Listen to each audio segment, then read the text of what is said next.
On the night of August 7, 2013, Hakob Injighulyan, a conscript in the Armenian armed forces, was captured by Azerbaijani troops on the heavily fortified Qarabağ-Azerbaijan line of contact.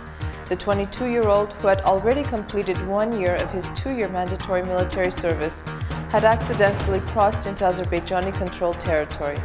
After a year in Azerbaijani captivity, Hakob was released through international mediating efforts and sent to a third country. On October 2, 2014, he returned to Armenia.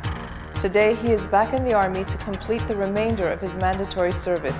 He is learning English through the extension program at the American University of Armenia and is trying, with the support of the Defense Ministry, his family, friends, and community, to put his life back together. This is Hakob's story.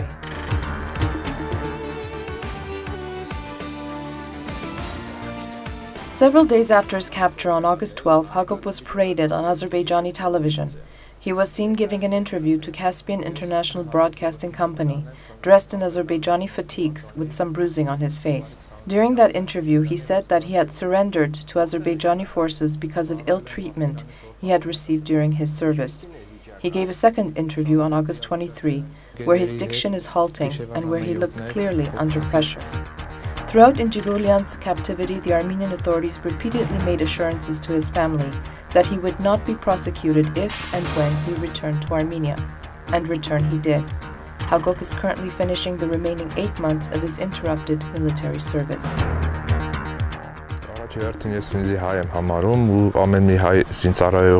First of all, I consider myself to be an Armenian, and it is the responsibility of every Armenian soldier to complete his military service. In my case, last year when I crossed the Azerbaijani border on August 7th, and they captured me and took me hostage, they treated me very badly, made fun of me, swore at me, and after staying there for 1 year, and when I left the military prison and went to a third country and came back to Armenia,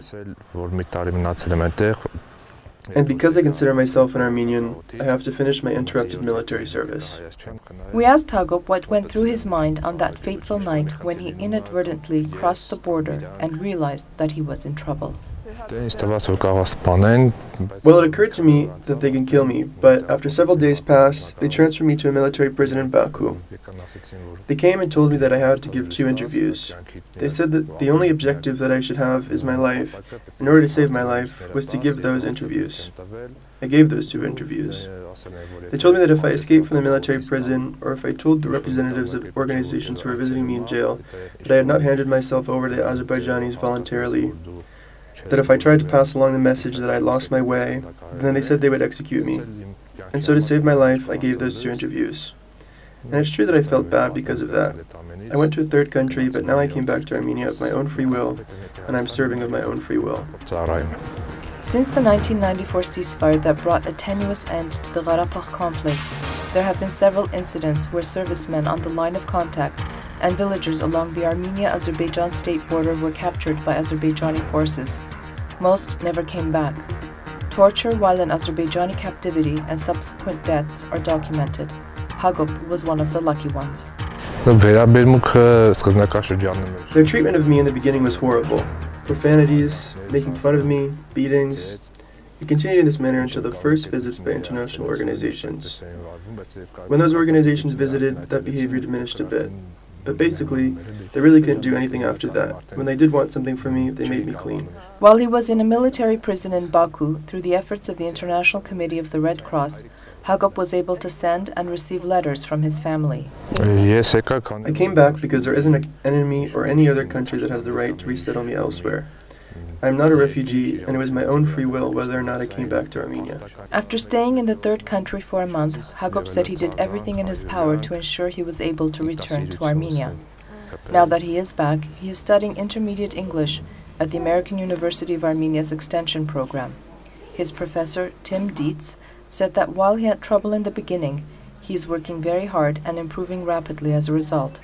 Hakob is also writing about his harrowing experience. You can tell in his examples, when he writes his English examples, he mentions a lot, and his homework a lot of times.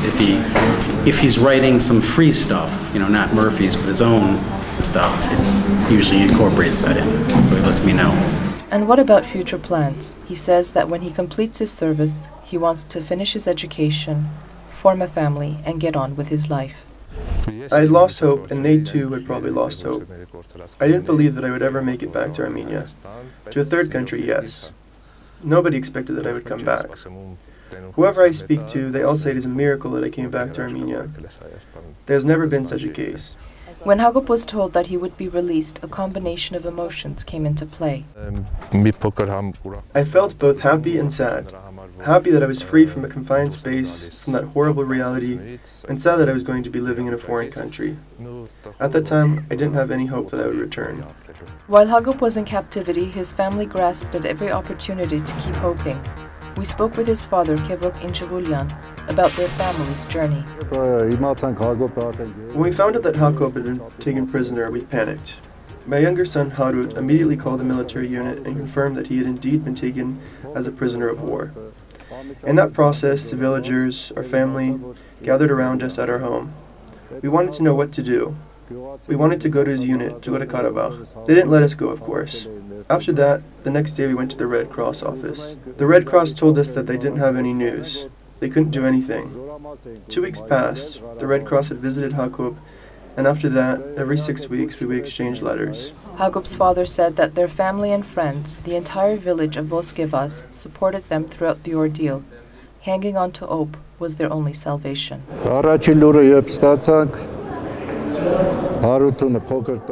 When we heard the news, Harut, my younger son, was at work.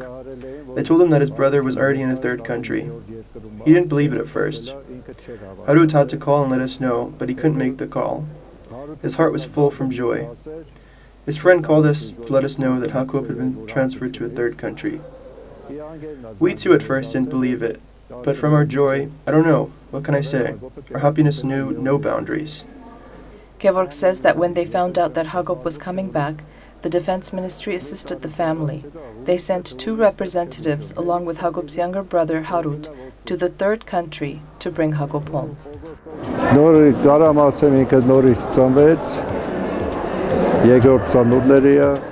I can only say that he has been reborn, that this is his second birth, thank the Lord. He is now with us, our family is now complete, now all that remains is his studies and to get on with his life. He was born on Armenia's Army Day, on January 28th.